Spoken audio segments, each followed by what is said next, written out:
On October 30th, 1759, the inhabitants of the Middle East were jolted awake by an earthquake. Cracks appeared in the walls of their homes, roofs began to crumble. People ran out of their homes and gathered in open areas. But because of strong shocks, they kept losing their footing and falling. A month later, there was another earthquake, but it turned out to be even stronger. Trees broke, houses collapsed, deep cracks appeared in the ground. The disaster lasted for 2 minutes. Oases, roads, and cities were destroyed. Incredibly, Baalbek's ancient buildings withstood earthquakes. Some historians state that this majestic and mysterious place was built during the Roman Empire, but many researchers disagree. Whatever the truth is, the city is one of the main archaeological phenomena of humankind.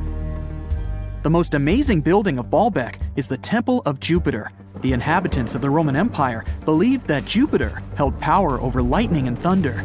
The building looked like a platform with 54 columns. A massive roof rested on these columns.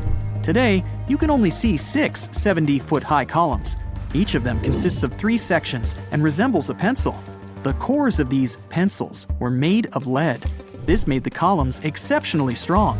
Each of these pieces of stone weighed an incredible 80 tons. That's the weight of 35 Ford Explorer SUVs. Look, this is the largest block in the Great Pyramid of Giza. But compared to the blocks from Baalbek, it doesn't even look that impressive. The foundation under the Temple of Jupiter was preserved.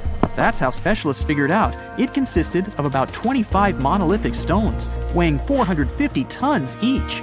It means that the blocks from Baalbek weigh almost 4 times more than the blocks from Egypt.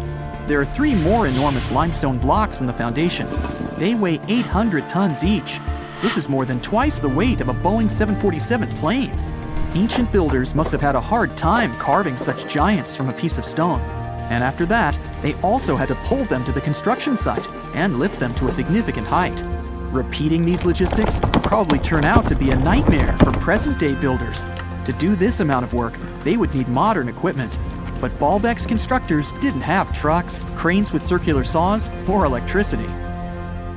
How did the builders of the past manage to do this? Scientists have a theory that includes ropes, winches, and lever systems. Naturally, the engineers of the past made all the gadgets from wood. Around 3,000 feet away from the ruins of the temple complex, there's a quarry. Archaeologists suppose that's where the stones for the construction were cut. They found a block of limestone there. It seemed to be too large even for this incredible place. The monolith got called the Stone of the South. It was 65 feet long and 13 feet wide. The ancient builders didn't have time to completely separate it from its mother rock. A group of scientists from Austria estimated that this piece of limestone weighed more than 1,000 tons. That's like 3 Boeing aircraft or 160 African elephants. There was another surprise awaiting the archaeologists near the Stone of the South. It was the second monolith that weighed more than 1,200 tons. But the ancient builders didn't stop at that. They continued to work. In 2014, in the same quarry, German archaeologists unearthed a block that weighed 1,650 tons. No one has figured out yet why people of the past needed a piece of stone that weighed as much as 125 school buses. It's also unclear how they were going to move this giant and why they didn't finish the job. In any case, this third monolith is the largest processed piece of stone in human history. There are more questions than answers. Some researchers believe that people of the past had high-tech equipment. Others don't think so, but are eager to understand how the builders managed to move those stones. There's a huge number of ancient buildings and artifacts on the planet. Lots of them make researchers scratch their heads. Near the Pyramid of Djoser in Egypt, archaeologists have found a network of tunnels. This place is called Serapeum. It contains 24 sarcophagi weighing from 70 to 100 tons. The giant boxes are carved from a single piece of granite and covered with heavy lids. The sarcophagi are perfectly symmetrical. To the touch, their walls are as smooth as glass. Even with the current level of technology, this is very difficult to do. But the ancient Egyptians managed this feat. The Lycurgus cup is a priceless artifact and example of ancient nanotechnology. It's made of glass that can change its color.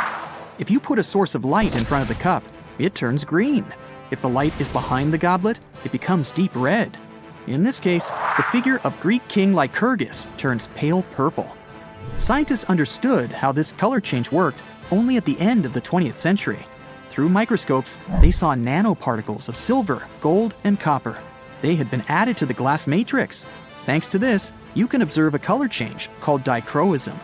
Interestingly, the gold and silver were grounded into a fine dust. It's almost impossible to do this by accident. Most likely, the ancient experts knew for sure what they were doing. Bolivia has a curious place called Puma Punku. It looks as if an ancient giant played there with an enormous construction set. And after the game, they forgot to put the pieces back into the box. But there are no giants, and the huge stone blocks were carved by ancient builders over 1,500 years ago. Some of the rocks weigh 100 tons. The blocks were brought to an altitude of almost 13,000 feet above sea level from the quarry 60 miles away from the construction site. There's no forest in that area. This means the builders couldn't use trees to make wooden rollers. The monument belongs to the Inca civilization. Scientists are sure they didn't know anything about wheels. In 1992, the inhabitants of a Chinese village decided to drain a pond. Their ancestors had been using it to wash clothes and catch fish for hundreds of years. They kept pumping the water out for 17 days. At the bottom of the reservoir, they made an unexpected discovery. The villagers saw an entrance to a cave going down to a depth of 100 feet. The incredible find was named the Longyu Caves. Unknown builders carved out 320,000 square feet of galleries. There are separate rooms, bridges, pools, and columns that support the ceiling. The walls of the cave are covered with strange carved lines and patterns. Scientists haven't found any information about who built the caves and why they did it. The construction technology also remains a mystery. Antonio Stradivari lived in Italy in the 18th century. He created musical instruments. More than 600 of his works have survived to this day. 500 of them are violins. One of the instruments was sold at auction for $16 million. The violins made by this master sound clear and deep. Researchers can't understand why Stradivarius instruments produce such unique sounds. Perhaps it's all about the varnish the master used to cover the violins. The answer may also lie in the wood the instruments are made of. In those days, Europe had a cold climate. Because of this, the wood became denser, and the instruments made of it sounded especially pleasing to the ear. In the Indian city of Delhi, there's a 23-foot-high pole. It weighs 6.5 tons and is made of 98% wrought iron. The 1,600-year-old pillar has no signs of rust or decay. Scientists believe that the monument is so well preserved thanks to the dry weather and the chemical composition of the metal. It might be resistant to corrosion. And still, researchers don't know how the blacksmiths managed to make an iron pillar that's not afraid of rust. It seems like a tough feat, even for modern metallurgists. The Al-Nasla rock is divided into two parts by a perfectly straight slit. Each boulder stands on a small pedestal. Some people believe this is the evidence of ancient laser technology. But geologists think the split happened due to the ground shifting or natural vibrations that occurred under the rock. This process led to the appearance of the crack. It had been deepening for thousands of years, and gradually, the natural monument took the form you can see today. In February 1961, 3 adventurous rock lovers were searching for geodes near Olancha, California. They took one of their findings home and studied it because it looked pretty unusual. They managed to cut through the matrix and discovered something unexpected inside. Instead of the usual mineral formations, it had a cylindrical object resembling porcelain inside. There was a metal shaft at its center, and around it, a hexagonal sheath made of copper and some unidentified substance. Its discoverers were hoping they had found an example of some unknown technology from 500,000 years ago. It could be proof that there was a hyper-advanced ancient civilization like Atlantis, or that time travel was real. Maybe someone came all the way from the future and accidentally dropped the item. Or maybe some intelligent extraterrestrial beings brought it when visiting Earth. If any of these theories were true, it would mean that scientists have to completely rewrite all human history as we know it. But not everyone shared the excitement, and truth seekers and alternative archaeology circles were trying to solve the mystery of the so-called Koso artifact until the late 90s with theories and debates. Then a group of skeptics took images and x-rays of the discovery and showed them to spark plug collectors. They have identified the artifact as a spark plug with corroded metal components from the 1920s and not ancient technology at all. Almost 20 years later, one of the co-discoverers of the artifact agreed to take it for inspection at the University of Washington.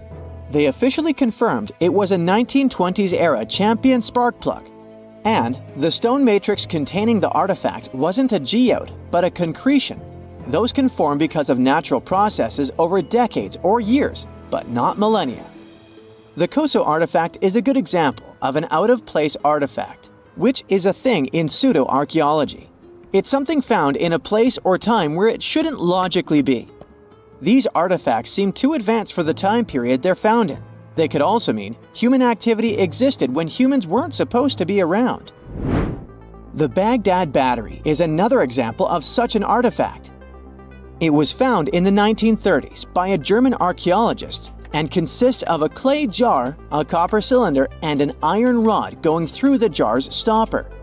Its top, which was broken off, probably had been sealed with asphalt.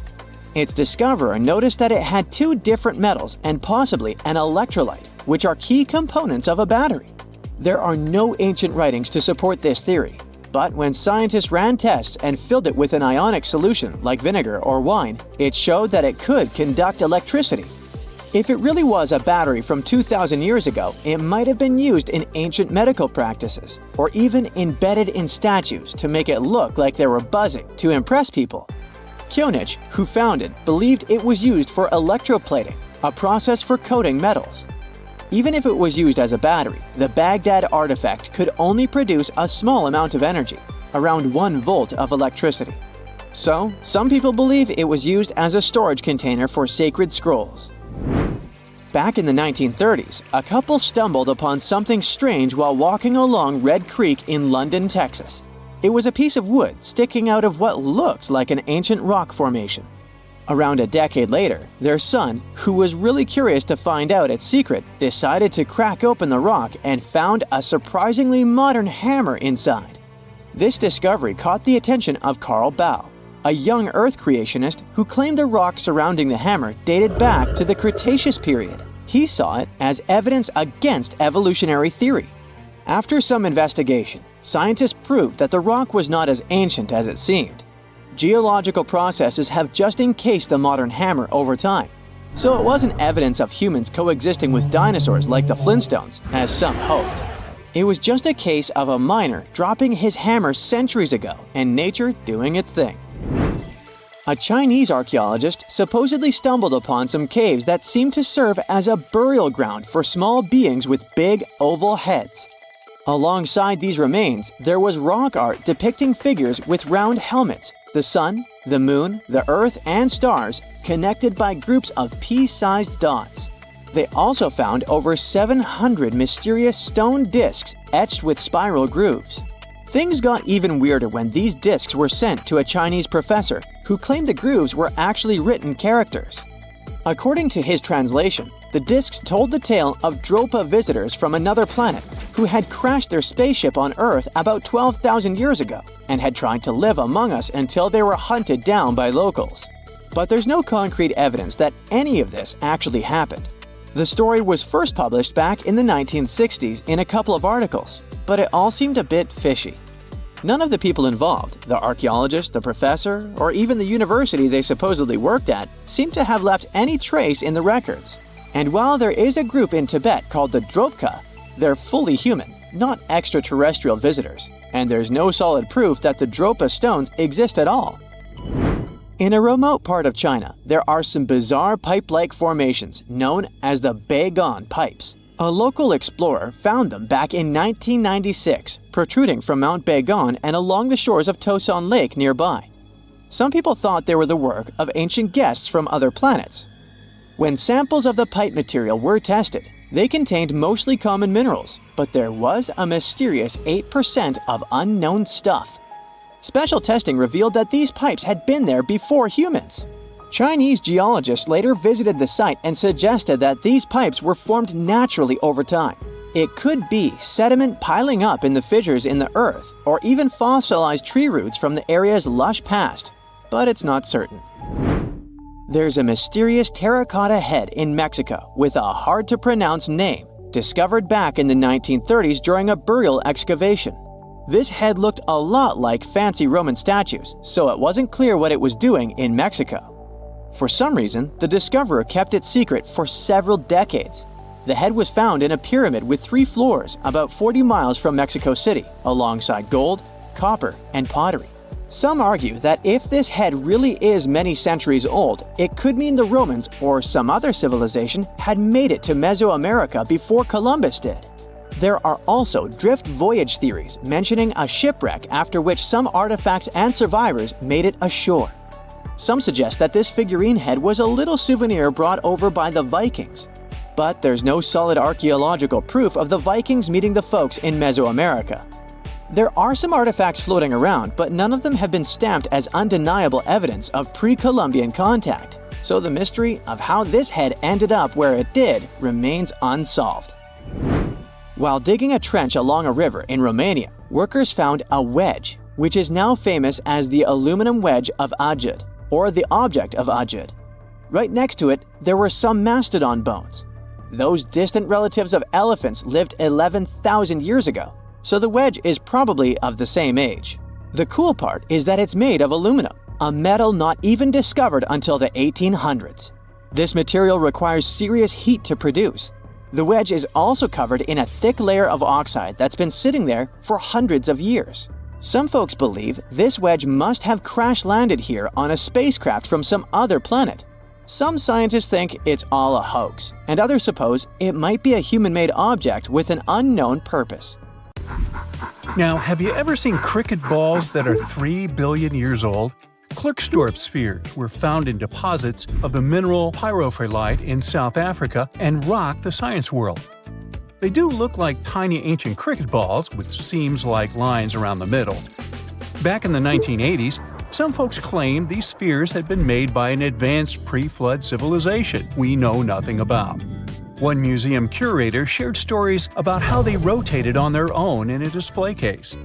There was also a TV show that invited a psychic who declared the spheres were pieces of an ancient spaceship. But according to geologists, these spheres are actually pretty common concretions or spherical objects formed by different minerals than the surrounding rock. The seam-like lines are just imprints from the host rock's layers building up over time. The Klerksdorp spheres come in different shapes, from noticeably flattened spheres to distinct discs.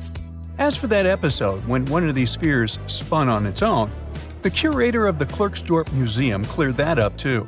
He said that when he put one sphere on its glass shelf when a journalist came to visit, the sphere naturally rotated a bit because it's round. The area where the museum is located often experiences earth tremors from gold mining activities nearby. The oldest known human-like footprints could be 6 million years old. They were found on the Greek island of Crete in 2002. If the number is correct, it would mean that early human ancestors may have migrated between Europe and Africa much earlier than we previously thought. This doesn't mean Africa is not the cradle of humankind, though. It could just prove that early human ancestors moved back and forth between continents. Some researchers believe the footprints were left by a bipedal creature possibly related to an early human ancestor nicknamed El Greco. According to scientists who studied them, the footprints have a very human-like shape, with 5 toes and a parallel big toe. Some scientists are skeptical about it and suggest the prints might be from a late European ape. The new study analyzed fossilized marine microorganisms found in the sedimentary rocks to determine the footprint's age and prove it's actually 6 million years. The next amazing find that keeps scientists entertained is the Dorchester plot. It's a beautifully crafted metal vessel with some fancy geometric designs embossed in shiny silver. The pot was discovered in, who could have thought, Dorchester in 1852 under quite unusual circumstances. During a powerful blast, the pot broke into 2 pieces. Scientists believe it was originally embedded within a rock or boulder known as pudding stone. The rock from which the Dorchester pot emerged is dated to be around 500 million years old, so it could mean the pot itself is also that old. The current and less exciting theory suggests that the Dorchester pot is a Victorian-era candlestick holder. Such things were really trending back then, so it's not a surprise to find such fancy household item from that time. The Dorchester pot falls into the category of ouparts, or out-of-place artifacts. Those are objects that seem too advanced for the time period they're supposedly from. If we accept that the pot is 500 million years old, then whoever made it was way ahead of their times in terms of crafts and tech. One extra mystery is that the pot has an engraving of a plant that most likely disappeared from Earth over 100,000 years ago. Sounds like good proof the pot is really extra old. Now, it looks like the oldest map in Europe is a stone from 4,000 years ago. This Bronze Age slab was found in France in the year 1900 at an ancient burial ground. The carvings on the slab show in 3 dimensions the River Odey network with a fantastic accuracy of around 80% over an 18-mile stretch. There are other stone-carved maps around the world, but this one is unique because it shows a specific area to scale. Looks like the slab's carvings don't just map rivers and hills, but also settlements, barrow sites, and field systems. Archaeologists say the slab wasn't used for navigation, but rather to symbolize power. The detailed markings on the slab might have served to illustrate the domain of a local ruler, possibly a prince or king, to show their control over the territory. When the ruler lost power, the slab was likely repurposed as part of a burial vault. The unique artifact was stored in the cellar of a museum. For decades, no one even noticed until several scholars read older reports about the slab and decided to check it out. They conducted a detailed analysis using 3D techniques. Their research proved that the creators of the slab had not only etched lines into the rock, but also modified its surface to reflect the topography of the landscape with high accuracy. The Salzburg cube, also known as the Wolf's Egg iron, was discovered in the late 19th century in Austria. Now, don't let the name mislead you. It doesn't look like a cube at all. It's more like a rounded object with 2 flat sides. Down the middle, there's a groove, and the surface is covered with pits and craters. This unique appearance is the reason why many people think it might be something out of this world. Workers accidentally found this artifact when they blew apart a piece of coal. The coal seam it came from is thought to be over 60 million years old.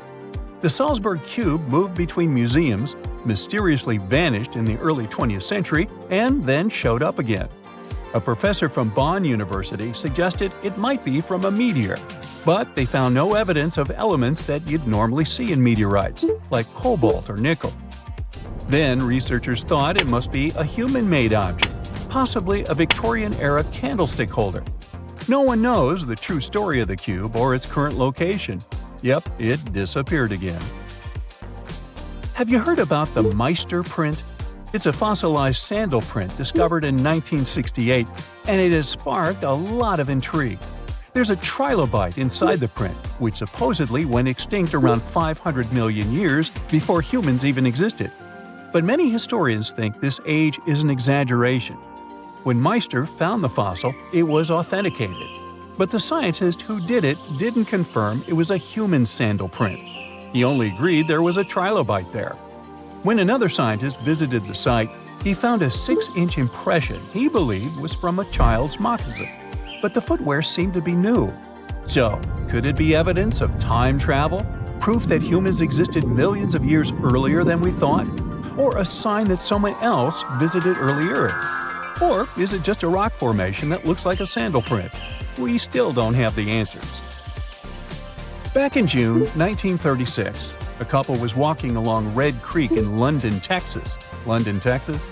Yeah, when they stumbled upon something unusual. It was a piece of wood sticking out of what seemed to be an ancient rock formation. About 10 years later, their curious son decided to crack open the rock to see what was inside. And he saw a hammer, which looked surprisingly modern. Then, one unique finds enthusiast decided that the rock encasing the hammer was from the Cretaceous period. This would mean that someone dropped a 19th century hammer while dinosaurs like Triceratops were still roaming the earth.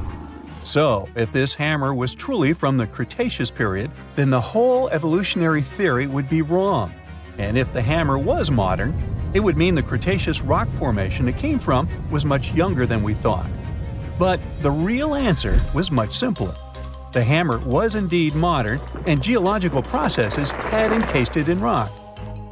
Minerals can harden around an object in a relatively short time.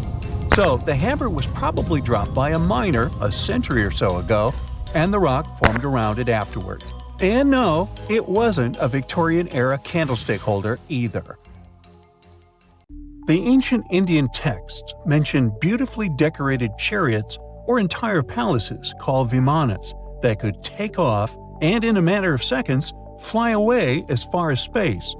Some people believe these vimanas only existed in Indian mythology, but it's also possible that they were based on a real technology that had been lost over the centuries. According to the Vedas, ancient Indian religious texts, there was the elephant vimana with several engines and many other types named after animals and birds. There was one for local travel, one for visiting different countries, and one for traveling to the moon and various planets. They could develop a great speed. One vimana had the superpower of invisibility. Another one was shaped like a sphere and was built on the winds produced by Mercury. This vimana was said to generate an enormous ray like the sun and make noise like the storm's thunder. All the vimanas were unbreakable and perfect for attacks on foes. Now, to operate a vimana, you'd need to know a lot of stuff, pretty much like today's airplane pilots. 32 secrets in total. They'd cover the aircraft structure and the secrets of taking off and maneuvering without crashing. That's a good thing. The pilot was also expected to know how to be seen and unseen, how to be hidden, how to be quick, how to manage contractions and expansion, and many other tricks. To hide the flying machine from foes, the pilot was instructed to move to the 8th atmospheric layer above the Earth and use the power of dark solar rays. This instruction might sound a bit weird, but there were others, more realistic ones, which still make sense in modern aeronautics. There are sections of ancient texts on the vimanas that focus on details like flight paths, pilot training, navigation, and even suitable clothes for pilots and recommended food for long flights. There was also a lot of technical detail about the use of heat-absorbing metals, the metals utilized, and melting points. The supporters of the theory that the vimanas were more than just myths are sure that the ancient Indians would unlikely go into all these details just for a beautiful story. So, the flying palaces might have been real and way ahead of their time, like many other great Indian inventions. Back in the 6th century BCE, an Indian physician named Sushruta basically wrote the original guide to medicine and surgery. They even called him the father of surgery for his work. Sushruta laid down the details on hundreds of medicinal plants and described complex surgical procedures. He gave instructions on nose reconstructions and skin transplants from one part of the body to another. The original method of rhinoplasty, which involved taking a piece of skin from the forehead to reconstruct the nose, is still used today. But back then, it had a slightly different purpose than surprising your followers on social media. Those nose jobs helped out folks who had lost their noses as punishment for crimes or in fights. Now, you gotta thank an ancient Indian math prodigy for the invention of zero. It might not seem like a big deal, but without it, we would have no binary system and no computers. People before the 5th century CE were only thinking about some sort of a sign to indicate nothing. The invention made addition, subtraction, and other mathematical operations a whole lot easier. You can see the oldest zero in existence carved in the wall of a temple in Gwalior, India. The Indus Valley Civilization was using rulers in 1500 BCE and earlier. Made from ivory, these rulers were found during excavations in what is present-day Pakistan and northwestern India. They were widely used in architecture with amazing accuracy. They had units corresponding to slightly over 1 inch that were marked with precise subdivisions within 5/1000ths of an inch. The next invention is more of a concept than a physical item. Standardization is all about setting the rules based on a bunch of people, things, or interests. One of its cool applications that we've all gotten used to is standard weights. Whether you're using pounds or kilograms, you need these universal measurements for weight, right? For this, we owe a big shout-out to the merchants from the Indus Valley Civilization who lived around 4,000 years ago. They were measuring everything from food grains to fancy luxury goods using these standardized weights. And their weights had decimal and binary mathematical systems going on. They didn't have high-tech gear, but they pulled off some serious precision using complex calculations and even sand for construction. Their art of standardization made its way to Persia and Central Asia, basically becoming the global weight-watching standard. So if yoga is your go-to exercise, you definitely have a personal reason to appreciate the ancient Indian geniuses. Over 5,000 years ago, during the rule of the Indus-Sarasvati civilization in northern India, yoga was first mentioned in the Vedas. Yoga was refined and shaped over the centuries, until it grew into a massive teaching with over 200 sacred writings dedicated to this way of obtaining enlightenment. At the beginning of the current era, yoga got a new trajectory thanks to a Hindu writer who laid down a system of yoga in his text, the Yoga Sutras.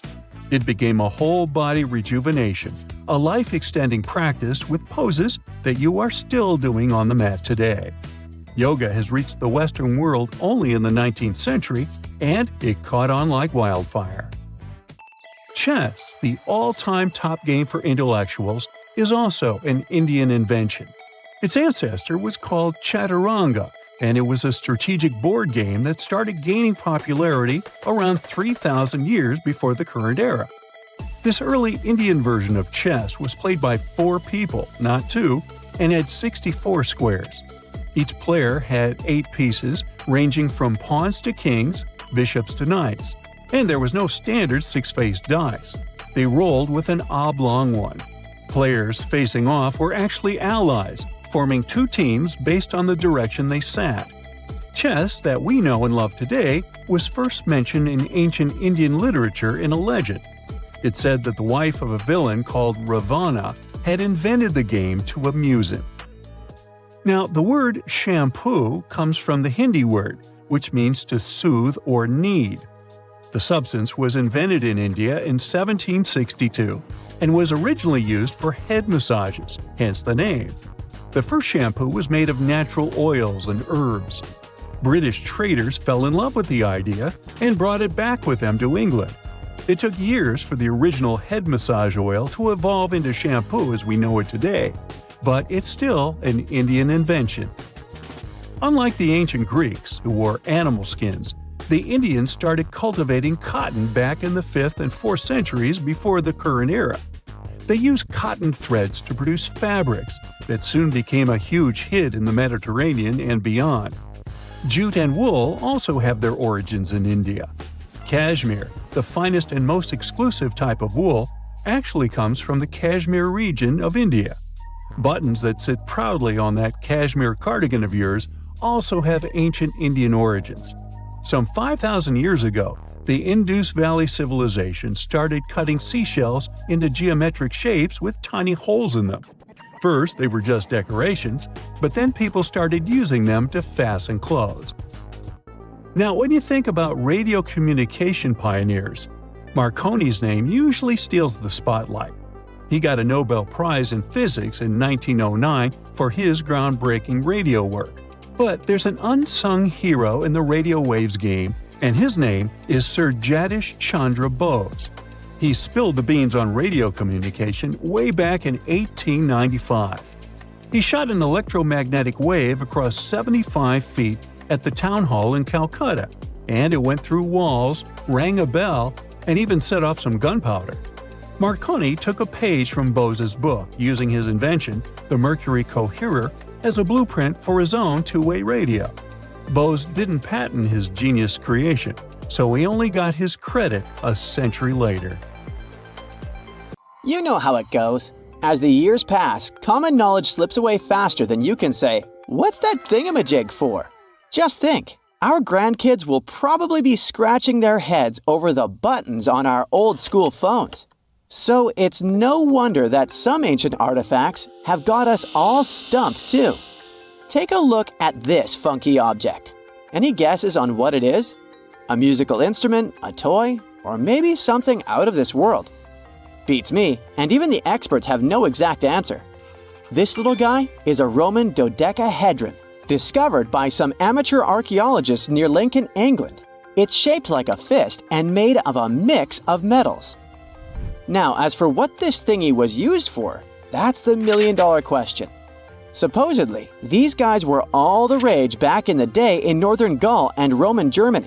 According to some ancient maps, similar dodecahedrons have turned up in Europe, Britain, and even along the maritime Silk Road in Southeast Asia. The plot thickens as more and more of these dodecahedrons pop up. Some had wax inside, leading scientists to think they were candle holders. Others think they might have been used for knitting gloves, since none have been found in warmer regions.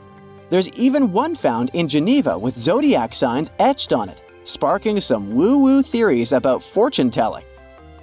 And now a fresh discovery has got everyone's head spinning. Could this be some kind of sacred tool for the Romans? Who knows? Maybe it's the first multi-tool ever, invented way before Swiss Army knives were a thing.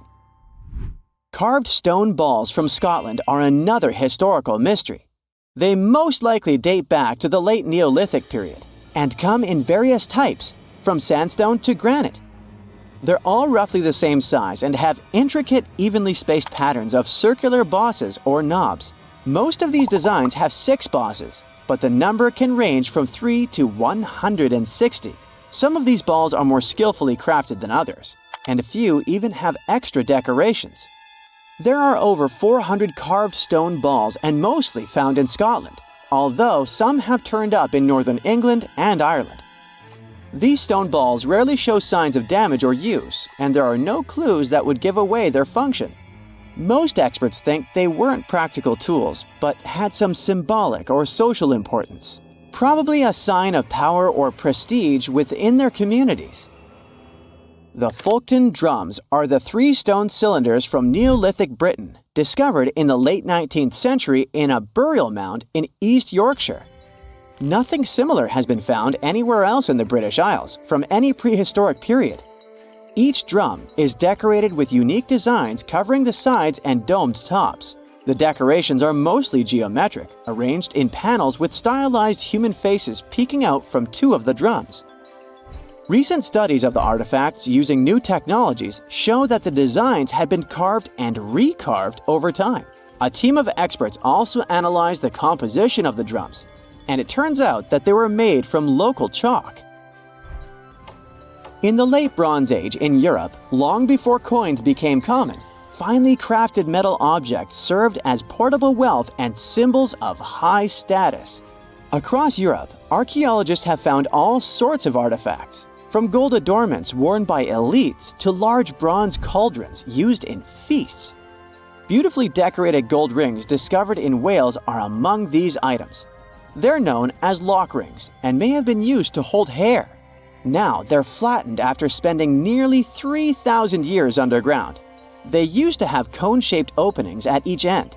They were found at different times, but were likely worn as a pair and buried together in a single hoard.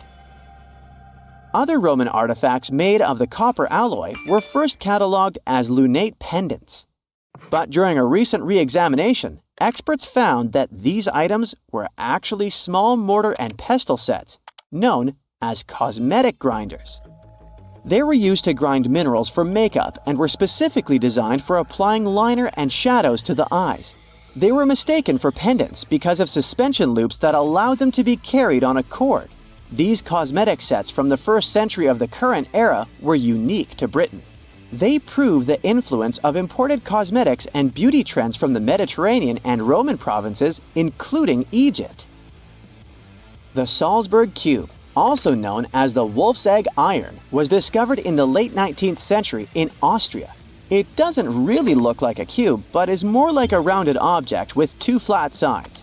Down the middle, it has a groove, and the surface is covered with pits and craters. Workers accidentally found this artifact when they blew apart a piece of coal. The coal seam it came from is thought to be over 60 million years old. The Salzburg cube moved between museums, mysteriously vanished in the early 20th century, and then showed up again. Some researchers thought it must be a Victorian-era candlestick holder, but still, no one knows the true story of the cube or its current location. Archaeologists have unearthed an incredible historical find in Pakistan, an ancient sphinx estimated to be around 12,500 years old. The region where it was found was once a busy center of the ancient Indus Valley civilization. It had advanced urban planning, intricate art, and sophisticated drainage systems. The discovery of the ancient Sphinx is a good example of their progressive art. We all know of the Great Sphinx of Giza, but what was the significance of the Sphinx in the Indus Valley culture? Their Sphinx has designs and carvings that show scenes with their daily activities, which means it may have had a more complex role than a symbol of power or guardian. It could stand for a balance between humans and nature, or even a deity associated with agriculture. Arauca in Chile sits on the sandy dunes of the Atacama Desert, known as the driest desert in the world. Long before this coastal town was built in the 16th century, the Chinchorro people called this region their home. Archaeologists found hundreds of their mummies. Radiocarbon dating showed that these mummies are over 7,000 years old, which makes them 2,000 years older than the famous Egyptian mummies. The Chinchorro used special techniques to preserve the mummies, not just relying on the dry climate for that. And unlike the Egyptians, they didn't just do it for the elite members of their society, but for everyone, no matter what age or status they had. The local people living in Arauca now are so used to finding mummies in their backyards that they don't feel weird about living among them. In the winter of 1850, a powerful storm with extra high tides hit the west coast of Orkney, Scotland. The wind and waves ripped away the surf, covering a mound, and revealed stone-built structures beneath. A local antiquarian decided to dig up the village that he thought was from the Iron Age. He managed to unearth the remains of 4 houses and many artifacts from 2 villages. The villages had been buried under sand, so everything was really well preserved. Carbon dating wasn't a thing back then yet, so it was tricky to tell the exact age of the villages. Almost a century later, with new tech, researchers were finally able to tell that the place was actually from Neolithic times. You can still see stone dressers and box beds in the prehistoric houses. Archaeologists and historians working on the famous Terracotta Army think that it might have been inspired by or modeled on ancient Greek sculptures. It would mean there was a cultural contact between East and West much earlier than we thought, long before the Silk Road trade route. There was probably Western influence in China during the era of its first emperor, who took the throne in 246 before the current era. Before that time, China didn't have a tradition of building life-sized sculptures. Earlier terracotta soldiers were much smaller, less than 10 inches tall. Greek artists might have even been present to train Chinese sculptors. It's 1898, and you're taking part in excavations in Saqqara. This place, not far away from Cairo, is full of ancient tombs and pyramids. You're in your Indiana Jones mood and hope to find something really phenomenal to become famous. Gold, manuscripts, treasure maps, mummies of famous pharaohs. Wait, a wooden bird? You're really disappointed as it looks like a regular toy. An old one, but still. Little do you know that years later, someone would propose that your bird was actually an ancient monoplane. So the artifact, nicknamed the Saqqara bird, is made of a sycamore tree. The birdie has a wingspan of just 7 inches and weighs around 40 grams. A perfect original souvenir from Egypt, I would say. It's over 2,000 years old and looks pretty plain, without any carvings of feathers or other intricate ornaments. It has a beak and eyes though, which makes our find look like a hawk, the emblem of the deity Horus. Its tail is rather unusual as it's squared, looks weirdly upright, and it seems like the sunken part of it was the place for a now missing piece. Humans love solving a good mystery, so there have been several attempts to explain the use of the birdie. First, quite simply, is that it was a ceremonial object. The second idea is that it was a toy for a child from some well-off family. It could have been some sort of boomerang, which was a popular concept in ancient Egypt. Then there was a theory that the bird had been used as a weather vane. But this one has been debunked as the figure doesn't have any holes or markings, except for the one made at the museum in Cairo to fix the exhibit on a stick. So there was no way to hang it in the past. Almost a century after the bird was found, Egyptologist Dr. Khalil Masiha proposed a new theory that it could have been a model of a monoplane. He believed the bird was missing a horizontal tailplane. Otherwise, it had its wings set at a right angle, similar to that of modern planes. It could have worked to generate the aerodynamic lift necessary for flights. Dr. Masiha also claimed that it was common at that time to place miniature models of technological inventions in tombs. So, did the ancient Egyptians really invent the plane in 200 BCE? That would make the Wright brothers, who are considered the inventors of aviation, really upset. They made one of their first flights only in 1903. There's just one way to know for sure, and that is to test the model. But you know, the ancient museum in Cairo would unlikely let one of their cherished exhibits fly around like a toy. That's why glider designer Martin Gregory built a similar model, this time of balsa wood, and concluded that even with the missing tailplane, the plane wasn't much of a flyer. Case solved? Not really. This didn't sound convincing enough to the History Channel, so they invited an aerodynamics expert to build another replica of the bird. He tested it in weather conditions similar to those in Egypt and was impressed with the little plane's abilities. So, if they did invent the prototype of a plane back in the times of pharaohs, it would be a good example of an oopart. That's an out-of-place artifact, an object that's way ahead of its time in terms of technology or history. And the Saqqara bird isn't the only example of such a revolutionary concept. In 1901, a group of divers retrieved the Antikythera mechanism from an underwater shipwreck near the Greek island of Antikythera. It's been dubbed the world's first analog computer, and it's currently dated around 100 BCE.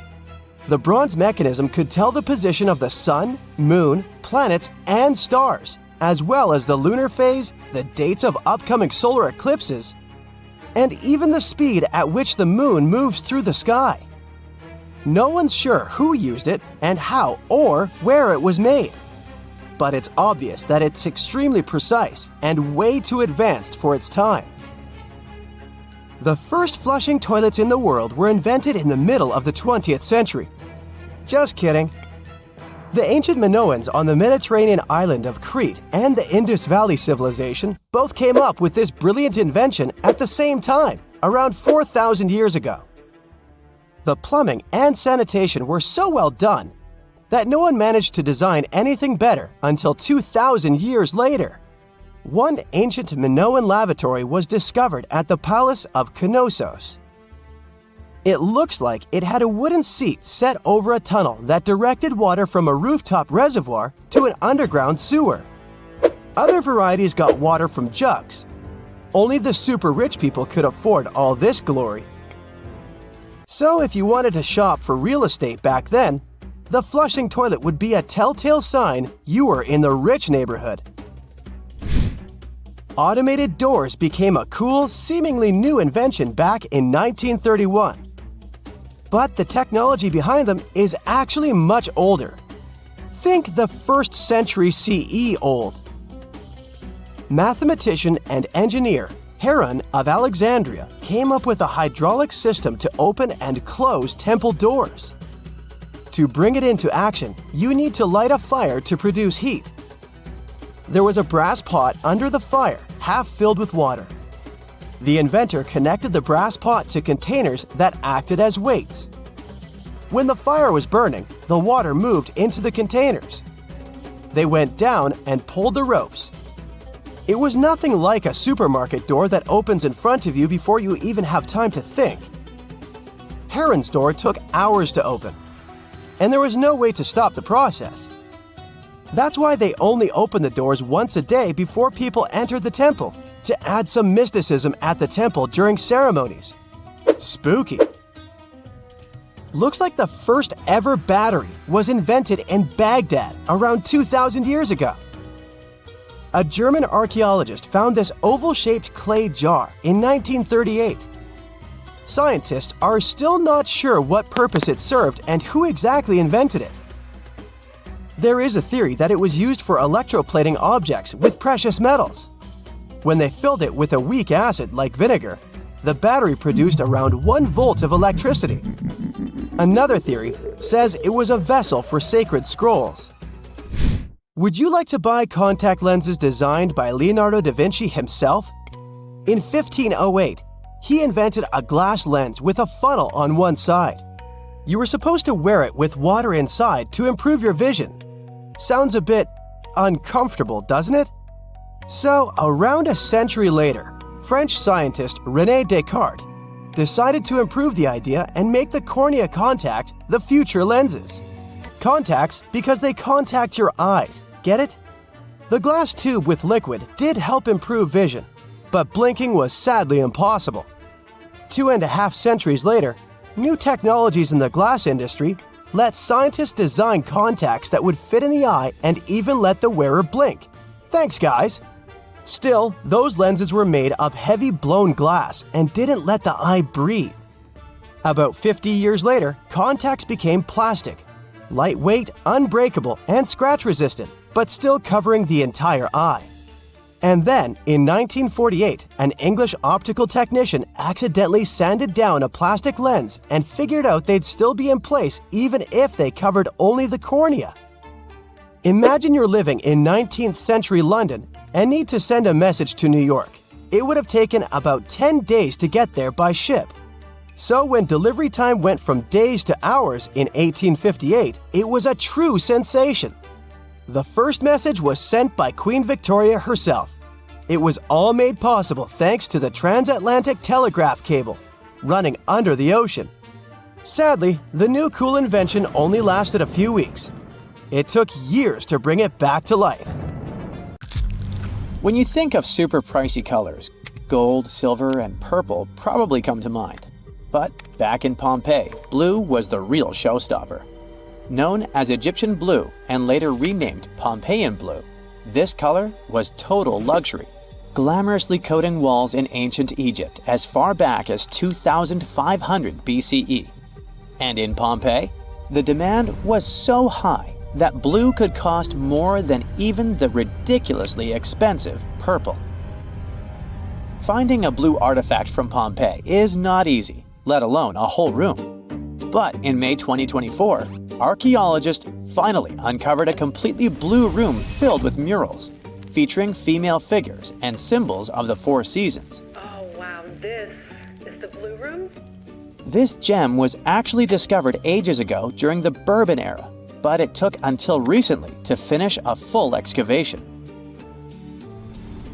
The blue room isn't huge, about 86 square feet, but don't forget that vibrant blue is rare for Pompeian frescoes, usually saved for the fanciest spots. Experts think this room may have been a sanctuary for rituals or sacred stuff. Among the finds were bronze jugs, lamps, and 15 hefty amphorae. Amphorae were the Tupperware of ancient Rome, perfect for transporting liquids like olive oil, beverages, or garum, an infamous fermented fish sauce that Romans couldn't get enough of. Their tapered design meant they had to either stand on a rack or be buried in the ground, but that shape made shipping them really efficient. Also, the archaeologists found there were building materials for renovations and a ridiculous number of empty oyster shells. While you might think this room hosted some fancy shindigs with oysters and gallons of beverages in those amphoras, in reality, the shells weren't even leftovers from a posh dinner party. Instead, experts believe they were ground up to mix with plaster and mortar. The next find was unearthed around 2 decades ago, but the scientists only realized it in 2024.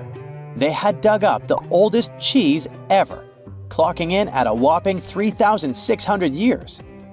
The previous record holder was only 3,200 years old, found in an Egyptian tomb of some big shot named Tookmes.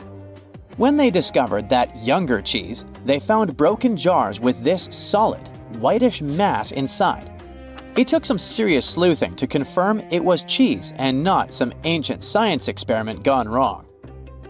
But let's go back to this 3,600-year-old cheese. It wasn't just sitting around like any old lump. It was actually a fashion statement. It was found in the tomb with the mummy of a young woman from northwestern China. She had the cheese hanging around her neck like some sort of dairy bling. Now let's talk taste. When experts were asked if they'd try the cheese, their answer was a swift no way.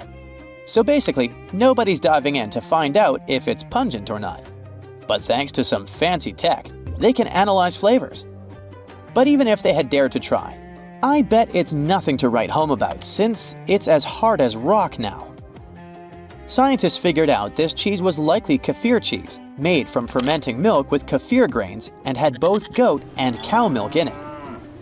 Funny enough, the ladies whose tomb it was found in belonged to the Xiaohe people, who were probably lactose intolerant. But don't fret. Despite their limited plant options, they could still enjoy cheese since this kefir delicacy had surprisingly low lactose levels.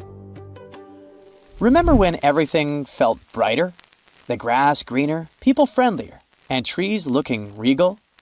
Okay, maybe I'm exaggerating about the grass and the folks, but not the trees. In 2024, some ancient plant fossils from New Brunswick, Canada, are making waves. They uncovered Sanfordiaculus densifolia, a tree over 350 million years old. It sported a trunk, flaunting over 250 massive leaves, some up to 5 feet long. Instead of a classic crown, it had a bottle brush appearance on a slim trunk just 6.3 inches wide. It's like this tree went to the gym and skipped leg day for leaf gains. Typically, ancient trees are depicted as basic trunks, but this one is a real standout. It's somewhat similar to today's ferns and palms, though palms came later. These fossils are well preserved, buried in an ancient fault lake after an earthquake. While many might just think, cool tree, scientists are excited. This discovery helps them piece together our planet's evolution over millions of years. I get it, those blue rooms, ancient cheese, and trees aren't exactly inspiring much hope for the future. But I've got something that might just change the game. In 2024, scientists discovered a new theoretically habitable planet called Gliese 12b. It's a bit smaller than Earth, but bigger than Venus, and is orbiting a mellow red dwarf star about 40 light-years away in the Pisces constellation. This star is just 27% the size of our Sun, and 60% as hot, which puts Gliese 12b in the Goldilocks zone, where liquid water could actually exist, even with its speedy 12.8-day orbit.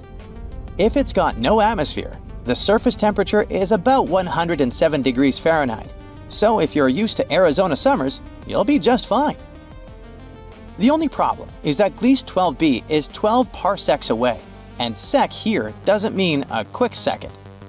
With our fastest spacecraft, a trip would take around 225,000 years.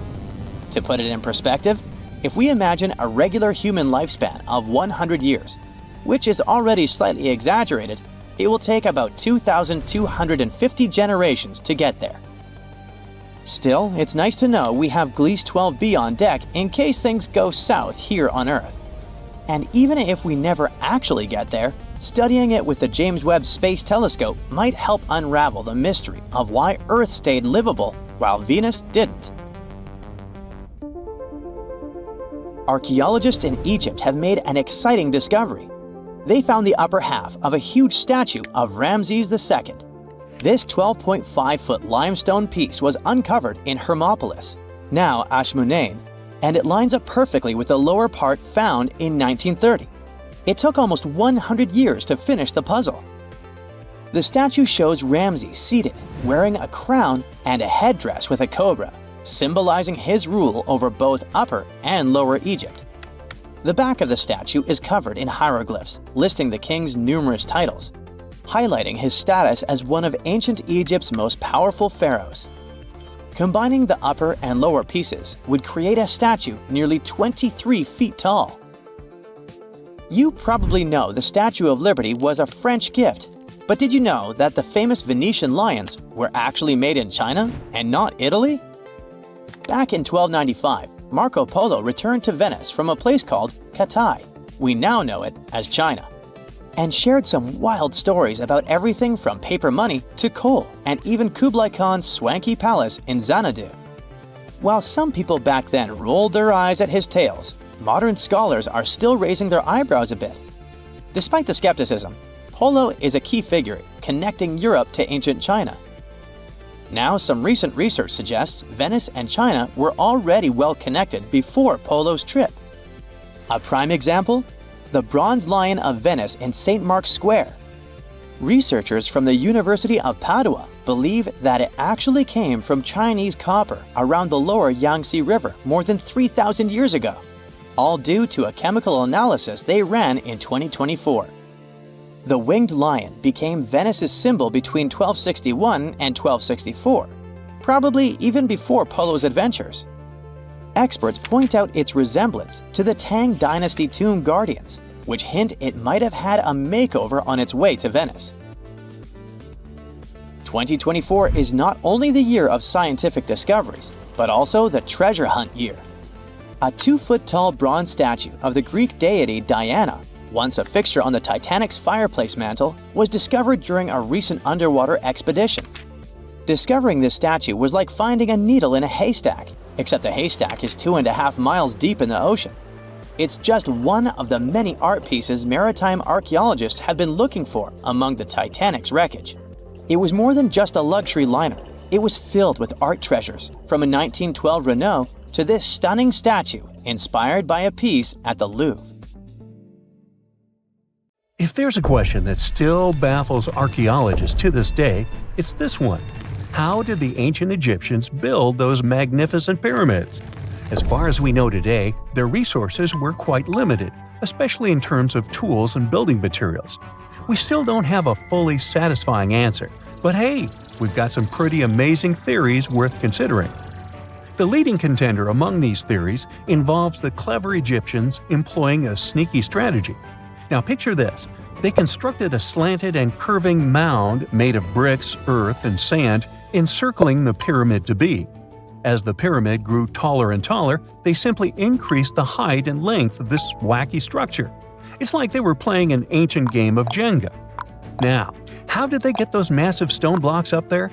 Well, according to the legendary ancient Greek historian Herodotus, they used sleds, rollers, and levers. It sounds like they turned construction into a supersized game of tug-of-war. And guess what? Herodotus also claimed that the Great Pyramid, the one from Giza, the granddaddy of them all, took a whopping 20 years to build. There's more. Herodotus also dropped a mind-boggling number on us. 100,000 men were supposedly involved in this pyramid extravaganza. Did they hire the entire Egyptian population? Well, it might not be as far-fetched as it sounds. These men were probably mostly farmers, so they probably focused on the pyramids when there wasn't much work to be done in the fields. Like during the flood season of the Nile River. Obviously, specialists in the archaeological community had something to add to this theory.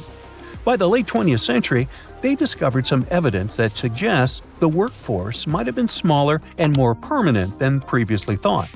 Instead of a massive army of 100,000 pyramid builders, they proposed that a modest crew of around 20,000 workers, accompanied by support personnel like bakers, physicians, and even spiritual leaders, could have gotten the job done. There was also this theory that claimed that the pyramids were actually built from the top downward. It suggested that these colossal structures were nothing more than isolated hills used as quarries. The stones were supposedly drawn from these hills, and over time, competing engineers took charge and transformed them into the iconic pyramids we know today. Now, before you dismiss this theory as a wild fantasy, some folks thought it wasn't completely crazy. After all, there are instances where isolated hills exist, so maybe this theory had a tiny glimmer of truth. Whether it involved ramp building or ingenious work schedules, one thing is clear: those pyramids have definitely left their mark on history and on our imaginations. Now, speaking of ancient Egyptian mysteries, there's this gigantic unfinished obelisk sitting in ancient Egypt, and scientists are trying to figure out how it was shaped. Now, some people suggest that our industrious ancestors used handheld pounders to get the job done. One expert has a different take on the matter, though. He argues that if we take a closer look at the pattern left behind by the shaping tool, we'll notice something peculiar. The walls of the trenches surrounding the obelisk display a neat and even pattern, which is pretty unlikely if they were pounded away by mere mortal hands. According to this expert, those horizontal striations are usually the result of a tool that takes breaks while removing material, leaving its mark on the surface. But wait, there's more. Imagine the tool being rocked back and forth against the trench walls, clearing away the waste to keep the trench from narrowing. Well, in that case, the tool might have left some funky horizontal striations where it was pressed against the sidewall. This sounds like some fancy technology at play, don't you think? And guess what? The dynastic Egyptians probably didn't have access to that kind of know-how. Another famous Egyptologist from way back also uncovered a bunch of core drills during his adventures. Although the actual drill bits are missing, his collection houses these particular core remnants made of limestone, alabaster, and even granite. These constructions aren't the only amazing thing the ancient Egyptians left behind, though. As it turns out, the Egyptians were the genius minds behind the creation of the handheld mirror. Yeah, that little mirror you use every day to check yourself out. But here's the twist. These mirrors are like pieces of art. They were decorated with inscriptions and figures. But that's not all. The Egyptians had a serious concern with their appearance. They knew the importance of personal hygiene and looking fabulous. So, in their quest for pearly whites, they invented toothbrushes and toothpaste. Dental problems were pretty common back then, and their smiles weren't exactly all white. Dentistry wasn't their strongest suit, you see. Maybe their minds were distracted by all that pyramid building. So that doesn't mean those ancient toothpaste recipes weren't amazing. One delightful concoction included rock salt, mint, dried iris petals, and pepper. Some brave dentists in the 21st century tried it out, and it worked pretty well. Ground-up ash was also used in another recipe to create a tooth cleansing paste. Mint was missing, so that didn't do much for their breath. That's when the genius Egyptians came up with the world's first breath mints. They made tablets from heated spices like cinnamon, and they mixed it with honey. Now, let's shift gears to home decor, Egyptian style. They surely took ornamentation to the next level. While the concept of decorating furniture started in Mesopotamia, the Egyptians cranked it up a notch. They went all out with different colors of ink and even developed various weights of paper. Oh, and let's not forget about those cute little area rugs we all have in our homes today. Guess who came up with the idea? Yep, the Egyptians. They used the versatile papyrus plant to make those cozy rugs. And speaking of trends, the Egyptians loved their knickknacks. They had an assortment of small figurines in the shapes of cats, dogs, and people. These statues were made from various materials, like simple sun-dried mud to the ultimate bling of gold. It all depended on how loaded you were. The Egyptians were also all about farming, and they knew that clean water was crucial for their crops and animals. That's why they came up with some nifty inventions and techniques to make sure their land was fertile and their plants were happy. First off, they had the genius idea of using ox-drawn plows. They had two types of plows, heavy and light. The heavy plow would strut its stuff, cutting deep furrows in the soil, while the lighter plow followed behind, fluffing up the earth. But they didn't stop there. After plowing, the Egyptians would break up clumps of soil and sow the rows with seeds. To give those seeds a good old squish into the furrows, they'd march their livestock across the field, effectively closing up the furrows. But hey, all that hard work would be pointless if their seeds were as dry as the Sahara. That's where irrigation comes into play. The Egyptians were so good at it that other cultures, like the Greeks and Romans, couldn't help but copy their techniques. Now let's switch gears and talk about the marvelous architecture of ancient Egypt. These folks weren't just skilled farmers, they were also architectural maestros. They built these fancy canals to carry water to farms and villages, and boy, did they know how to make those canals look pretty. Just imagine strolling along a canal lined with ornate structures. The pharaoh Ramesses the Great was quite the overachiever when it came to construction. One of his mind-blowing creations was the construction located at Abu Simbel. This building was designed so that twice a year, the sun would shine directly into it and illuminate the statues of Ramesses. And let's not forget about the corbelled arch. Without this architectural gem, we'd be missing out on some mind-boggling structures like the Great Pyramid. The Egyptians knew how to make things stand tall and proud, thanks to their engineering and construction wizardry. They built grand halls and inner sanctums that make your jaw drop, and some of these temples doubled as astronomical observatories. Scientists have recently discovered Leonardo da Vinci's hidden passages under a medieval castle in Italy. They followed a newly found 15th century sketch by the creator of the Mona Lisa and found one of the unexplored architectural wonders from the age of the Renaissance. Construction of the Sforza Castle started back in 1358, but it was destroyed about a century later during a local crisis. Then, in 1450, Francesco Sforza, the Duke of Milan, decided to rebuild it on the old ruins. After he passed away, his son Ludovico took over and kept improving the castle. He brought in some of the best artists of the time, including Leonardo da Vinci, to decorate its walls. We can still see Leonardo's frescoes today in the Room of Wooden Boards. While he was working at the castle, da Vinci also recorded some historical underground passages hidden beneath the outer wall. The drawing, dated between 1487 and 1490, was found at the Institut de France in Paris. The sketch is highly precise, and it proves that Leonardo was really interested in fortification design and was great at documenting existing structures. Historical records show that Ludovico ordered the building of an underground passageway that led straight to a basilica, where his wife was buried. Ludovico married Beatrice in 1491, and they had a happy but tragically short marriage, as Beatrice passed away while giving birth in 1497. The Duke locked himself away for weeks, grew a beard, and wore only black clothes while he was mourning his beloved wife. The secret tunnel may have stretched over a half a mile and would let Ludovico visit her grave in private. It could have served as an escape route if the castle was ever under siege. The existence of the tunnels remained one of the mysteries of the Renaissance for years, as no one knew for sure they were there. But now, scientists finally uncovered the secret history. They used a combination of ground-penetrating radar and laser scanning to build up an accurate 3D model of all the structures under the castle. They found the tunnels da Vinci alluded to in his drawings, and it looks like they may have only been a small part of a whole system of historical underground passages. The goal is to create a complete digital twin of the castle that will not only show all the preserved constructions, but also the ancient ones that are no longer visible. They also plan to add augmented reality to the virtual paths to let visitors discover Leonardo da Vinci's hidden passages. Now, we don't know if the genius actually took part in constructing the hidden passages that scientists recently discovered, but we do know about some other Leonardo da Vinci inventions.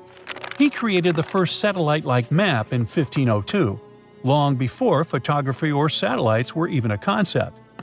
A famous figure in Italy, Cesare Borgia, invited Leonardo to a small town called Imola, near Bologna, to create a highly detailed map for him. Back then, maps were not very precise, as no one had figured out how to show exact distances on a smaller scale. Instead, people spent a lot of time decorating them with dragons, roses, fancy castles, mountain ranges, flowers, and other artistic details. These maps look more like beautiful paintings meant to be displayed, rather than practical tools for navigation.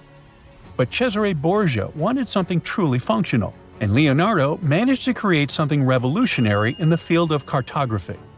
If you compare satellite images of Imola today with Leonardo's map, the similarities are striking.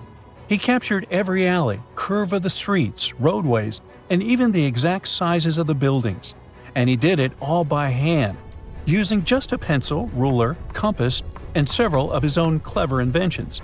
To gather all the necessary data, the genius walked through the streets for weeks using a large wheel that spun as he moved, recording the distance with a cable.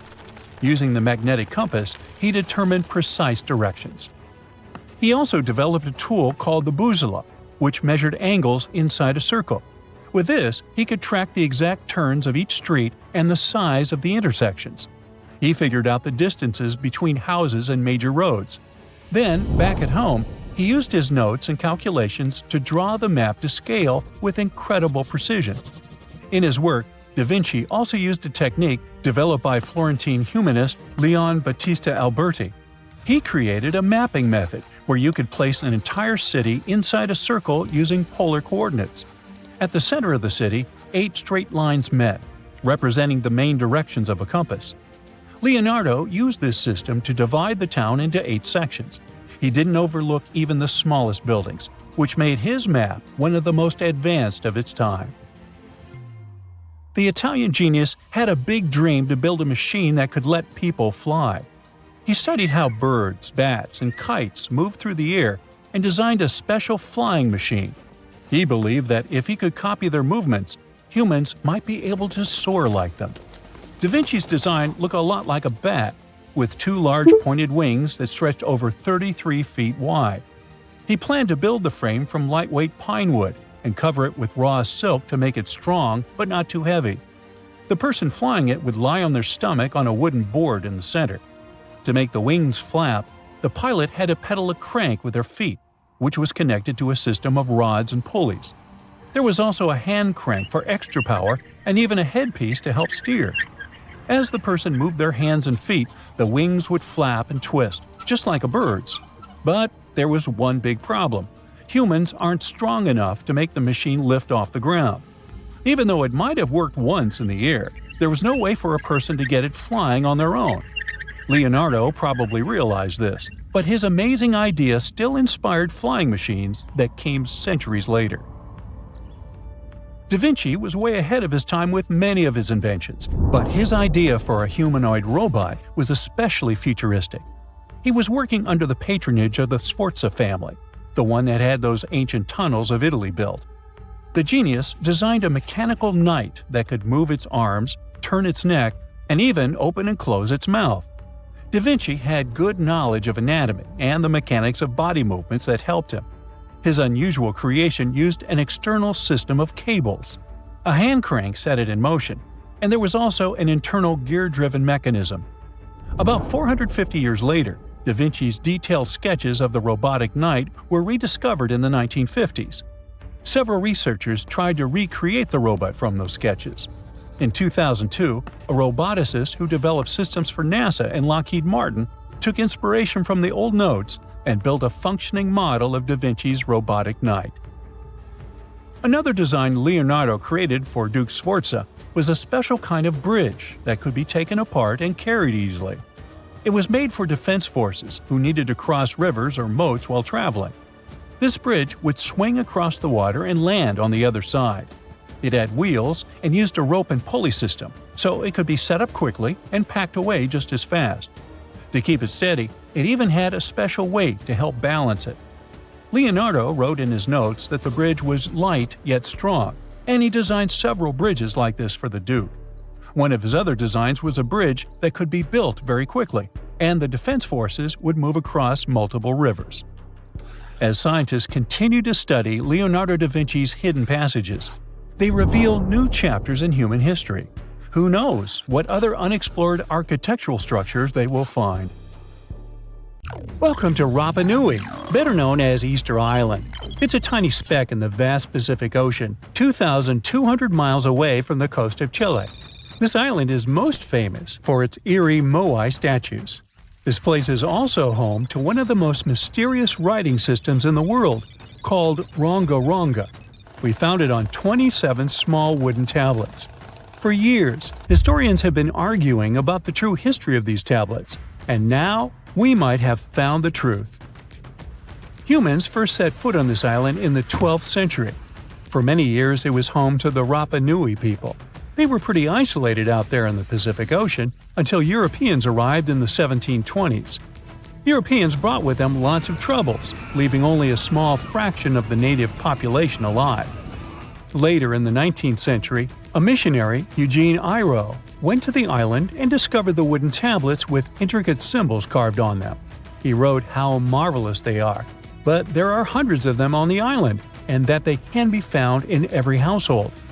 But unfortunately, not all of them survive to this day. We've only got 27 of them. Some of them were heavily weathered, burned, or otherwise damaged, and now they're scattered all over the world in museums and private collections. Some of the language's artifacts were carted off to Tahiti and then to Europe by Europeans, leaving none behind on Easter Island itself. The 4 sacred tablets found their home in a congregation in Rome. They were the ones used in the recent discovery.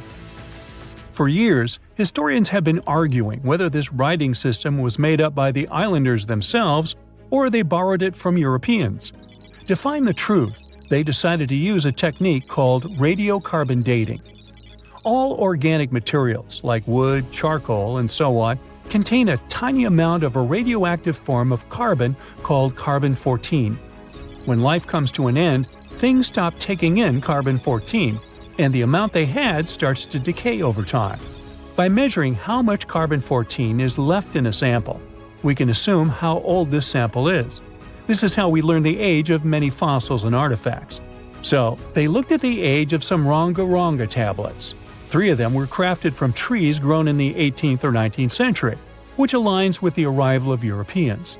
However, one of them is older than the Europeans' first visit to the island. There are 2 reasons to believe that Rapa Nui people created this writing system themselves. First, Ronga-Ronga works differently from European languages. Decoding it is a pretty hard task. Unlike English, this language boasts over 400 unique glyphs, none of which resemble any known writing system. There were many attempts to decipher this language, and none of them were successful so far.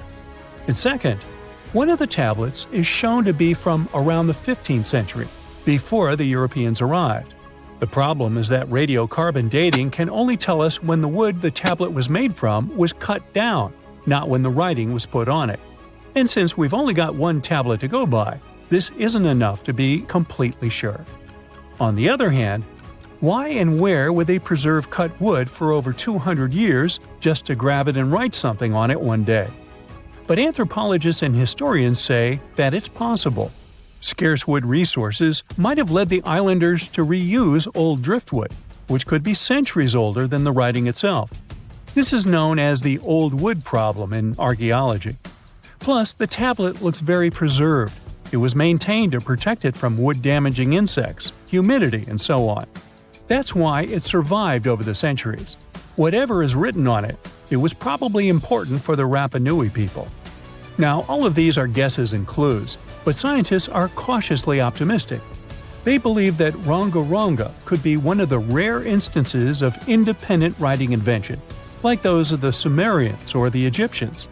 But we need more evidence. In the Rapa Nui language, rogo-rogo means to recite or to declaim. Not everyone could write, only a select few. Probably only the elite of Easter Island, mostly men, knew and could read this written language. After colonization, none of them survived. So now we have to rack our brains trying to figure out what's written here. First, scholars can't agree on what type of script it is. We aren't even sure that this was their language. But even if it was, we don't know whether it's a primitive form of writing or a fully developed system. In the 1990s, a linguist, Stephen Roger Fisher, believed he might have cracked the code of Ronga-Ronga structure. His idea was that these tablets conveyed cosmogonies. Cosmogonies are stories or narratives that explain how the universe was created and how natural phenomena came to be. They often come from ancient traditions and cultures, like those found in East Polynesia. The tablets could have talked about things like how the world began, where everything came from, and how different aspects of nature, like the stars or the mountains, were formed. This would also explain why only the wise elite could write. Fisher thought that Ranga is a mix of logographic and semasiographic systems, which means that some symbols represent spoken words, while others represent ideas or concepts. But deciphering them would be very hard because it requires extensive memory and knowing context, because the symbols are more like hints than complete expressions. However, other language experts disagreed with his ideas, saying there were problems with how he put together his theory. Unfortunately, Fisher couldn't prove this hypothesis. Maybe these are just drawings. If we look at the tablets, there are some things that look recognizable: people, animals, plants, and geometric shapes. There are some birds. One of them looks like a frigate bird, which Rapa Nui people associate with the deity Maki Maki. There are also fish, centipedes, and so on, or at least these glyphs look like them. Could it be just art or a form of decoration? Maybe, but there are some problems. The glyphs show a high degree of complexity and structure. They also keep the same style. For example, there are several symbols that show something human-like with a raised hand. The only difference is different heads. As if it wasn't complicated enough, this unique writing style also uses a system known as reverse boustrophodon. This means that each alternate line is flipped upside down, resembling nothing seen elsewhere. We don't know why they would turn the tablet upside down after each line. But all this shows that they had some sort of system and organization behind these symbols. Plus, it seems like they use these tablets every day for some practical purpose. But there's some hope for the future. New technology, like AI and other computer programs, might help us understand lost languages. We already started creating algorithms that could help us solve other mysteries, like the Voynich manuscript. Academics even organized the Vesuvius Challenge, a machine learning competition that, in 2023, cracked the riddle of the ancient Herculaneum scrolls. The scrolls were buried under volcanic mud after the catastrophic eruption of Mount Vesuvius in 79 AD. In real life, the scrolls are very fragile, so deciphering them would be a very hard task. But with digital scanning and machine learning, it's much easier. They have a rich history. They most likely belong to the personal library of an Epicurean philosopher named Philodemus. These scrolls contain very important insights into Greek philosophy and Latin literature. If we decipher more of them, we'll learn more about the rich history of the Roman Empire. Archaeologists have been studying Petra in Jordan for 200 years, and in 2024, they found something they had never seen before. It's a tomb with at least 12 complete human skeletons and artifacts that are over 2,000 years old right in front of the treasury. Bronze, iron, and ceramic items were placed with the deceased, which shows how people honored their loved ones when they passed away. It's a rare chance for scientists to learn more about the Nabateans, an ancient group of Arabian nomads who built Petra. The objects found in the tomb under Petra's treasury are in amazing condition. But the skeletons became fragile because it's damp inside the tomb. They plan to study the remains and extract DNA to see if the people in the tomb were related. While some scientists are solving tomb mysteries, others have trained AI to find new ancient sites for them. They've created an algorithm that works with a special type of satellite imagery. This technique uses radio waves that can peek under things like sand, soil, and even ice to find hidden objects. AI will help search a huge desert on the Arabian Peninsula called the Empty Quarter for archaeological treasures. The lead scientists of the experiment trained the algorithm to recognize hidden locations using data from a site they had found before. The new tech can discover buried structures within 20 inches, which is very precise.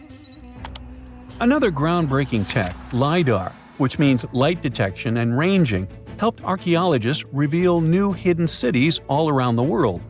LiDAR can see big structures beneath layers of vegetation and map even subtle changes in ancient landscapes. They use it to scan large areas from a small plane flying over places that aren't so easy to study from the ground, like dense jungle.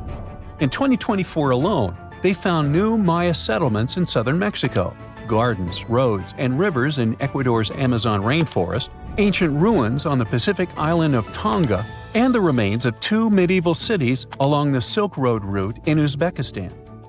Maybe some smart technology can also explain what Marge Simpson is doing on Earth in an ancient Egyptian tomb from 3,000 years ago. The drawing, featuring a woman with yellow-colored skin, a blue crown, and a green outfit, is alarmingly like the famous cartoon character. If you don't see a resemblance here, I hope you'll at least enjoy an amazingly well-preserved necklace with amethyst and agate beads. It's from another recent find from Egypt, an ancient tomb with 11 sealed burials near Luxor. Archaeologists also found 2 copper mirrors, one with a lotus-shaped handle and the second with a unique design of the deity of the sky, women, fertility, and love in ancient Egypt. The hair of the figurine was originally made from almost 4,000 mud beads. Another awesome find from 2024 is an ancient Greek shrine with intact burials, a sarcophagus, and plenty of gold inside. They think it was built before the year 300 before the Common Era, and the marble lions, also found inside, were made from the same marble as the Parthenon in Athens.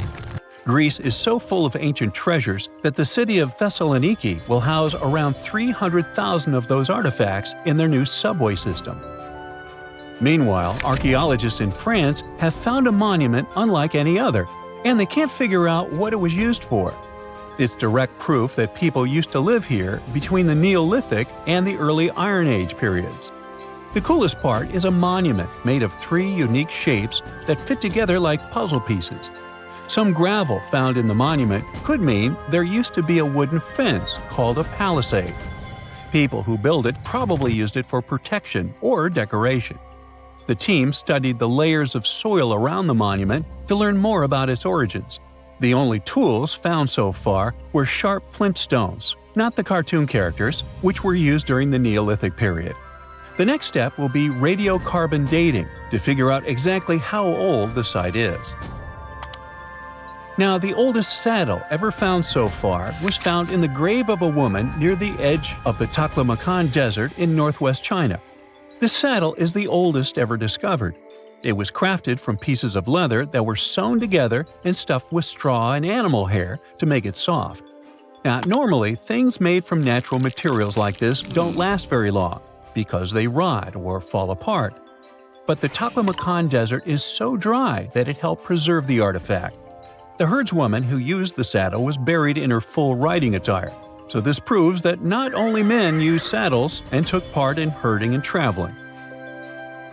Now let's shift to Guatemala, where an ornate jade mask made by the ancient Maya people was waiting for centuries to be discovered. Scientists use radiocarbon dating to figure out the age of the mask. They believe the mask may represent a Maya storm deity, a powerful figure in their mythology. These kinds of masks were often made to honor Maya royalty, and they were placed in the tombs of kings and queens when they were buried. The king's tomb was also decorated with carvings made using tools crafted from volcanic obsidian. After 15 years of searching, scientists may have finally figured out where the altar stone of Stonehenge comes from. They compared the tiny minerals inside the altar stone with rocks from many places in Wales and England and ruled out lots of spots. Then they found the perfect match with a place in Scotland, more than 466 miles away from Stonehenge.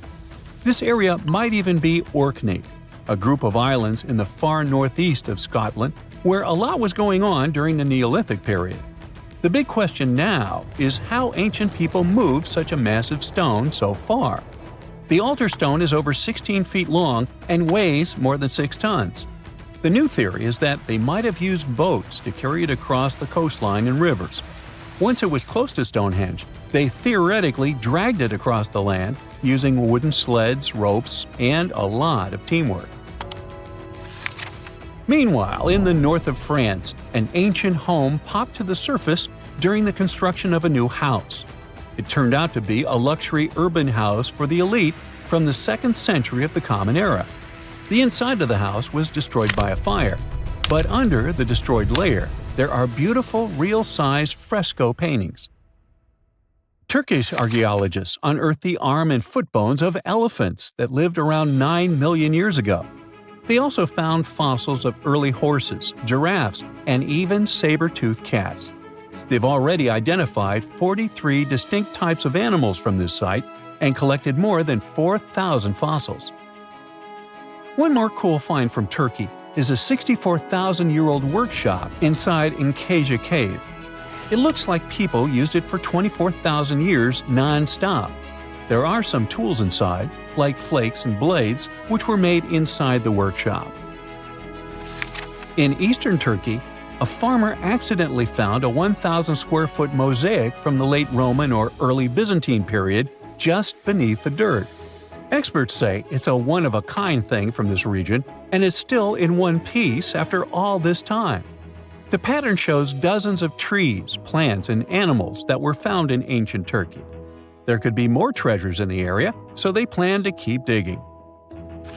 Our final stop will be in Sicily, where archaeologists uncovered a huge ancient thermal complex. Inside, they found 2 rooms with floors covered in colorful mosaic designs, along with a large courtyard surrounded by arched wings. As they kept digging, they discovered more parts of the ancient city. They found new roads and the remains of a huge complex, along with stretches of old stone walls that were part of the city's fortifications. These discoveries are helping scientists imagine what the city might have looked like during ancient times. No one knows for sure whether the bathhouse was built by the Greeks or the Romans, since both civilizations lived in Sicily long ago. For centuries, humanity has believed in a linear path of evolution, a slow, steady climb from primitive survival to modern innovation. But what if that story is incomplete? What if the turning points in our development weren't purely natural? Roughly 6 million years ago, an ancestor of modern apes rose to its feet, setting in motion a journey that would eventually lead to Homo sapiens. For hundreds of thousands of years, progress was glacial. We tamed fire, carved basic tools, and lived hand-to-mouth existences. Then, just 20,000 years ago, everything changed. In a span shorter than a blink in evolutionary terms, we went from hunter-gatherers to architects of vast megalithic temples, builders of empires, and eventually, explorers of space. How do we make sense of that? Some argue we can't, not with conventional science alone. This explosion of intelligence and innovation has led to alternative theories. One of the most provocative, that we had help from beings far more advanced than ourselves. Welcome to the world of the Anunnaki.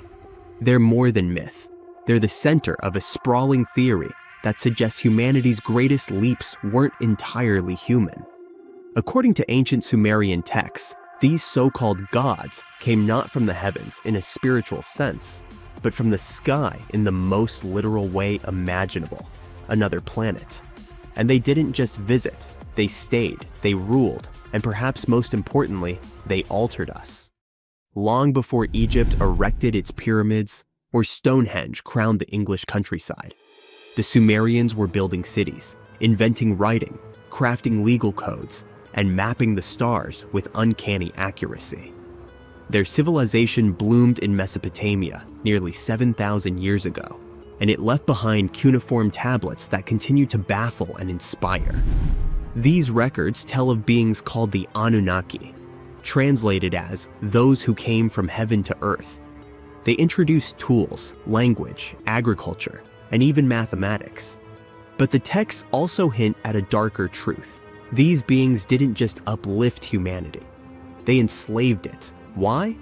One word: gold. Ancient records describe massive gold mining operations that predated technological society. But here's the twist. To early humans, gold was worthless. It had no utility, no exchange value, no role in survival. Yet we dug for it with obsessive intensity. According to the Sumerians, the Anunnaki needed gold, not for jewelry, but for survival. Their home planet, Nibiru, was dying. Its atmosphere was decaying, and gold particles, when dispersed in the air, could reflect solar radiation and purify environmental conditions. Earth had gold, lots of it. And so, the Anunnaki came. At first, they did the labor themselves, but mining Earth's crust was exhausting. Frustrated and desperate, they considered a more efficient solution: genetic engineering.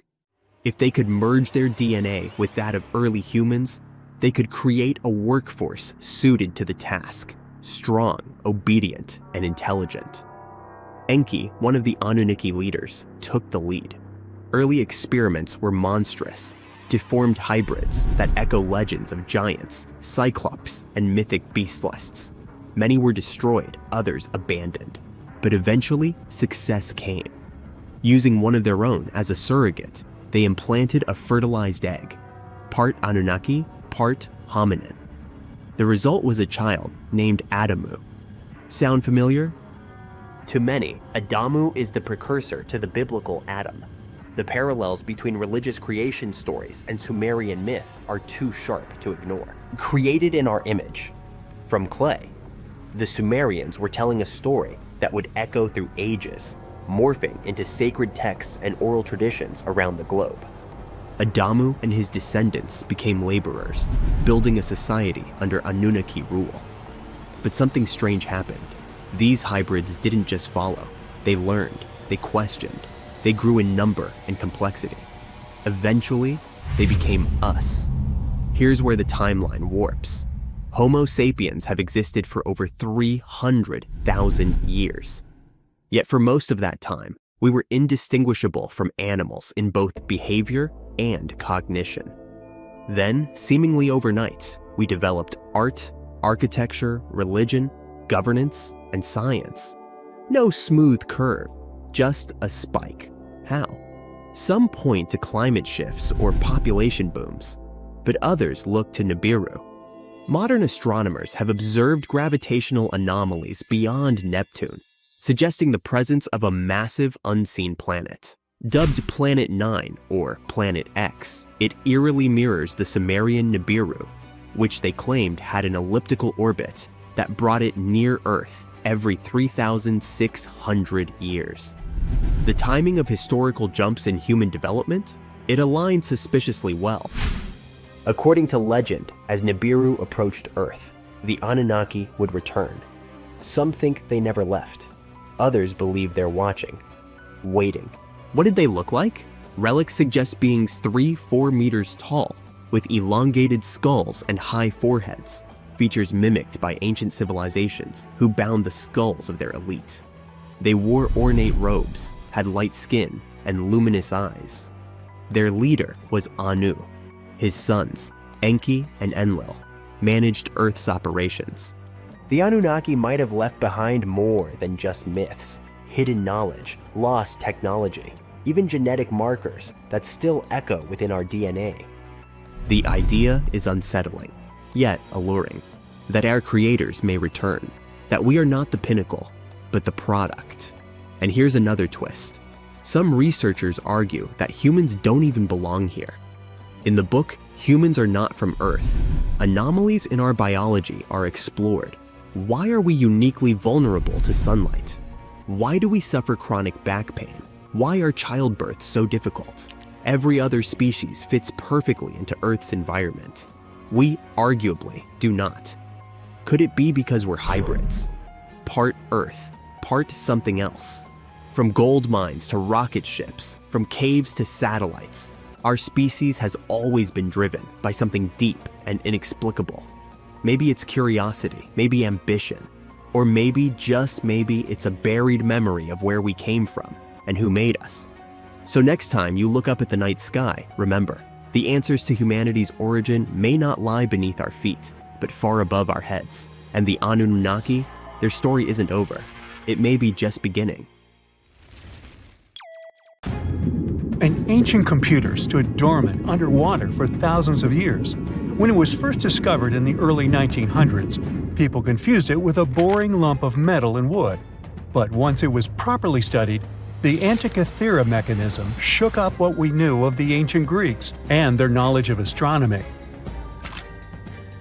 Is it really a computer? Depends on what you consider one to be. We know that the first mechanical device of this kind was designed in 1822 and could only help with simple calculation. The Antikythera mechanism also doesn't have a keyboard or screen. It's made out of 3 bronze pieces featuring intricate designs, gears that resemble those of a clock, and a ring with degrees, similar to a protractor. No other similar devices can be traced so far back in time. X-rays needed to be invented before scientists could figure out this device. They soon learned that the Antikythera mechanism was probably used to track stars and planets. Here's how it worked. Inside its wooden case were lots of tiny gears. They weren't for telling time, but rather for predicting astronomical events. It gave the user unique knowledge of where every planet, the sun, and the moon would be at any given time. By turning a button, it was set in motion, and it would show how the celestial bodies moved. One of its biggest mysteries is those planetary pointers. It's common knowledge these days that planets owe their specific movements because they're orbiting the sun for the most part.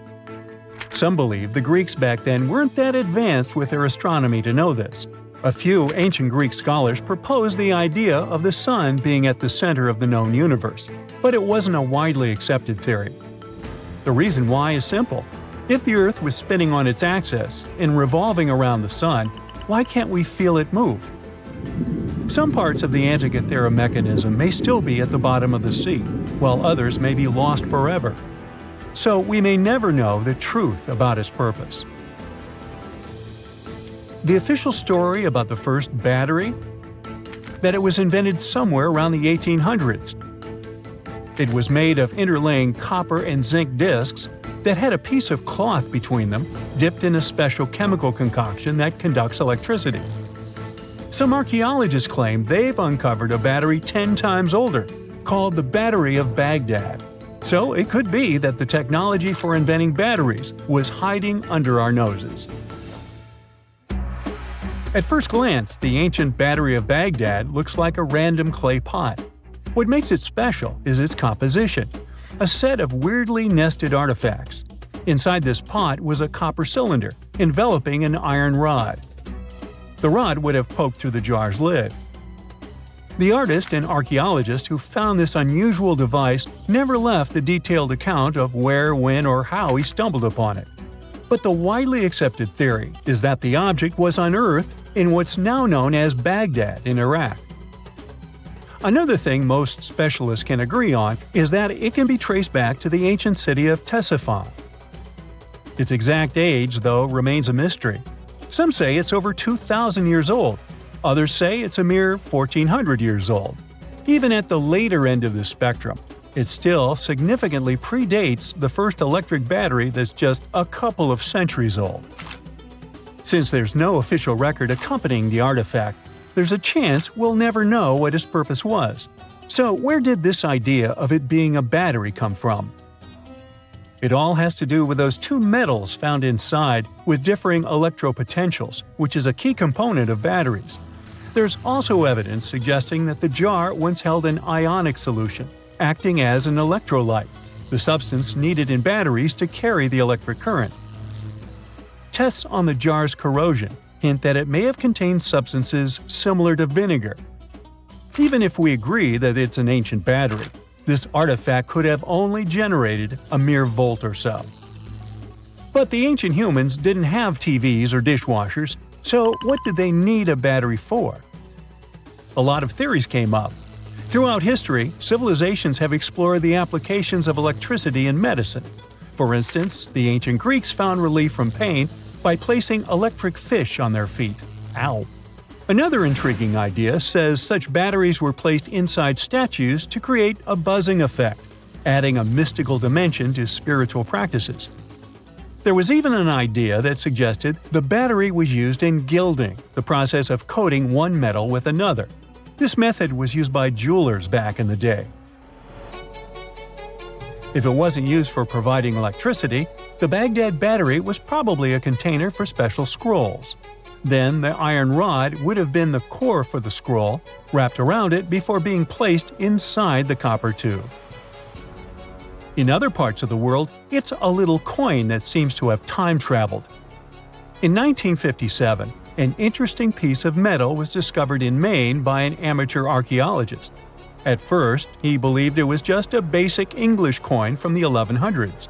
Years went by before the coin was properly studied until 1978, when a local magazine decided to feature the coin in an article titled, "Were the English the First to Discover America?" A coin expert from London took one look and knew something was off. The coin didn't look English at all, but rather like a Norse penny, dating back to the late 11th century. How did a Viking coin end up in Maine? A Norwegian coin expert then paid a visit to the Maine State Museum to inspect the artifact up close and confirmed its authenticity. How it got there remains a mystery. Some speculate that it traveled through trade routes, exchanging hands until it wound up in Maine. Others think it might have been part of a larger Viking settlement that we've yet to uncover. But then there are the skeptics who think there's something fishy. That initial amateur that discovered the coin had some connections that could have helped him get his hands on a Norse penny. Plus, around the same time, there was a whole bunch of Viking-related hoaxes floating around. The idea of Vikings cruising around America isn't entirely new, though. Icelandic sagas have hinted at it for centuries. But it wasn't until the discovery of an archaeological site in Newfoundland that people started taking it seriously. It still doesn't confirm if the penny was legit or not. The city of Rockwall in Texas is famous for its live music and family-friendly vibe. But it got its name from a curious rock formation still shrouded in mystery. Beneath the city's surface lies a series of hard mineral stones stacked in a way that resembles a massive wall of rocks. For more than a century and a half, people have pondered the origins of this mysterious structure. Could it be the handiwork of ancient humans, left behind as a testament to their ingenuity? Or is it simply a natural phenomenon, shaped by the forces of geology over millions of years? The formation has been spotted in over 10 different locations around the city, stretching both above and below ground. In their quest for answers, scientists have conducted various tests on the rocks that make up the wall. One geologist suggested back in 1901 that the formation was just a naturally occurring sandstone dike.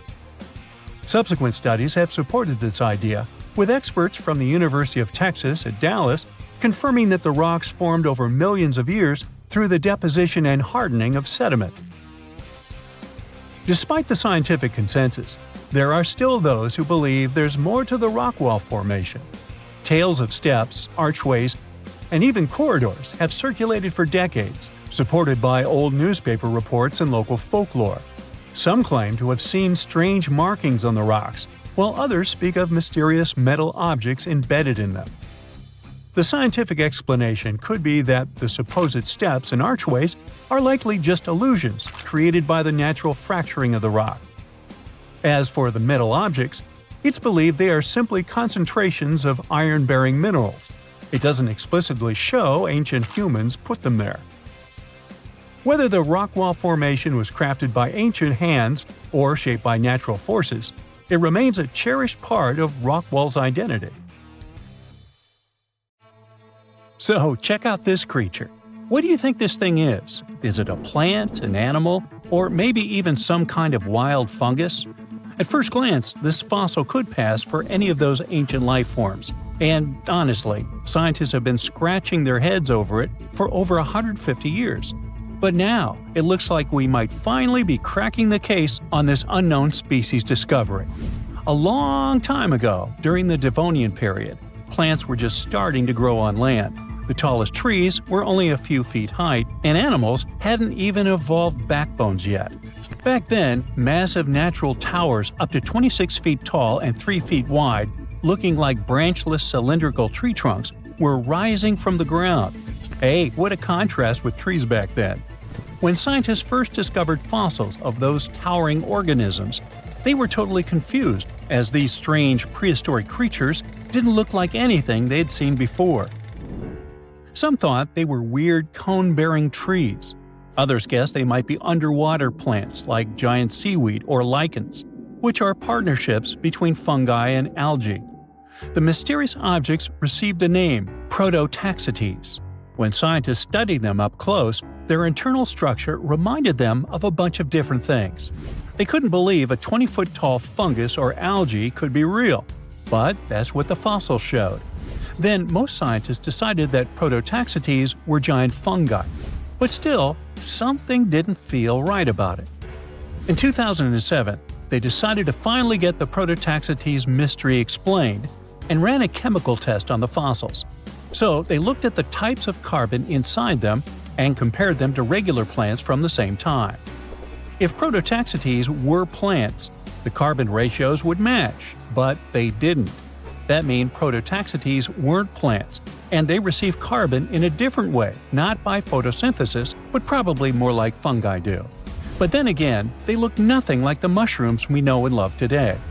Prototaxites were giant, likely the largest living things on land at their time. And even if these strange prehistoric creatures were some fungi of their sort, then it's weird they don't have any living relatives today that would resemble them. So, if we put all this together, it looks like Prototaxites are an entirely different and previously unknown life form that didn't leave any offspring. Now, Prototaxites aren't the only unclassified organisms on Earth. About 600 million years ago, there were no fish, no sharks, no crabs. Just simple life forms like algae and bacteria drifting through calm, shallow seas. But some seriously strange creatures, completely unlike anything we see today, lived among them. They looked like underwater ferns, stood perfectly still, and absorbed nutrients straight from the water. These bizarre life forms were rangeomorphs. They ruled the oceans that were thick with nutrients back then. So rangeomorphs didn't need mouths, eyes, or muscles to survive and just soaked up whatever they needed. Some of them were as small as a finger, and others grew as tall as 6.5 feet. But as Earth entered the Cambrian period, the oceans became much more competitive. Fast-swimming creatures with limbs, eyes, and jaws showed up and ate the same food faster, and maybe even ate the rangeomorphs themselves. The chemistry of the oceans also started to shift, and the nutrient-rich waters became more like today's oceans, where food floats around in particles that active animals scoop up. So the rangeomorphs vanished forever, but scientists still find their fossils all over the world preserved in ancient rock. They had an incredible fractal design, a pattern that repeated itself at every level, from the smallest branches to the full body. Using fossil clues, researchers built 3D computer models of what rangeomorphs looked like. They found out that these strange prehistoric creatures filled their space in a nearly perfect way. They were like optimized living sponges. But scientists still can't agree on where exactly rangeomorphs fit on the tree of life. At first, they argued over whether they were plants, animals, fungi, or something completely different. Now, most agree they were primitive animals, though they were so different that they might deserve their own unique branch, what scientists call a clade. And then there was Dickinsonia, another prehistoric creature that was so strange that scientists couldn't even agree on what it was for nearly 100 years. Some thought it was a giant single-celled amoeba. Others thought it was a type of lichen, or maybe a failed evolutionary experiment. This bizarre life form lived about 558 million years ago, long before dinosaurs, sharks, or even insects showed up. After many years of studies, Australian researchers finally got proof that Dickinsonia was an animal, and possibly the oldest one scientists have ever found. They solved the mystery thanks to really well-preserved fossil fat molecules stuck in the rock near the White Sea. These molecules were a type of cholesterol, the kind of fat found in animal cells. If cholesterol is present, it almost certainly came from an animal, sort of like animal DNA. Dickinsonia lived millions of years earlier than scientists had previously thought, and didn't look anything like modern animals. It had no head, no mouth, no arms, no legs, and definitely no organs. It was oval-shaped, like a giant pill bug or flattened jelly bean, with weird ridges running across its body. Some were tiny, but others grew up to 5 feet long, the size of a person. It didn't swim or walk, but was just lying on the seafloor, soaking up nutrients from the water or absorbing stuff through its skin. It was tricky to identify because most fossils came from high-pressure rock, where heat had destroyed all the delicate organic stuff scientists needed to study. To get to the good fossils, researchers had to rappel down 300-foot cliffs, dig out huge blocks of sandstone, throw them down, wash them, and then repeat the process. And inside one of those sandstone slabs was the fossil that changed everything. that helped finally confirm that Dickinsonia was an animal, which proves that complex animal life existed before the Cambrian diversification, where tons of new animals with bones, eyes, and limbs suddenly appeared. Scientists think the spot where they found these fossils might hold more clues about ancient life. For a long time, scientists had no clue what other group of ancient life forms slime molds were. These weird jelly-like blobs that pulse and ooze on rotten logs and forest floors aren't fungi like mushrooms, though people thought they were for years. It turns out they're more like amoebas, squishy, single-celled organisms that can move around. There are over 900 species of slime molds all over the world. You'll find them in soil, leaf litter, and especially on decaying wood. Scientists found them trapped in amber from 100 million years ago, and it looks just like modern slime molds. Scientists still know very little about how slime molds interact with other species, what role they play in ecosystems, or how they think without a brain, nerves, or a control center. But somehow, they can make decisions and adapt to their surroundings. It makes them a lot like social insects, like ants or bees, where no single bug is in charge, but the colony still works together as a smart group. Even without brains, scientists have trained slime molds to solve mazes just by responding to chemicals and learning from their environment. One way these organisms learn is through a process called habituation. It's sort of like how you get used to cold water after jumping in a lake, or stop noticing an annoying buzzing noise after a few minutes. That's your brain helping you tune out something harmless. Some slime molds can do this too. If they get in nasty conditions, like salty, dry, acidic environments or chemicals, they'll avoid them at first. But if there's food on the other side, they'll eventually get used to it and push their way through. And if you let slime mold go dormant and wake up a year later, it still remembers how to deal with salt. They even seem to be able to decide where to go based on where they found food in the past. With more and more unknown species discoveries, scientists can paint a better picture of Earth's biological past. Night enveloped the desert above Heracleion. A group of archaeologists moved through the labyrinth of sunken ruins, illuminating their path with powerful flashlights. Suddenly, one of the researchers, Dr. Martin Hale, stopped in front of a temple wall. He carefully brushed away a layer of sand and discovered a strange bas-relief. A woman holding a creature with an unusually elongated head and enormous eyes.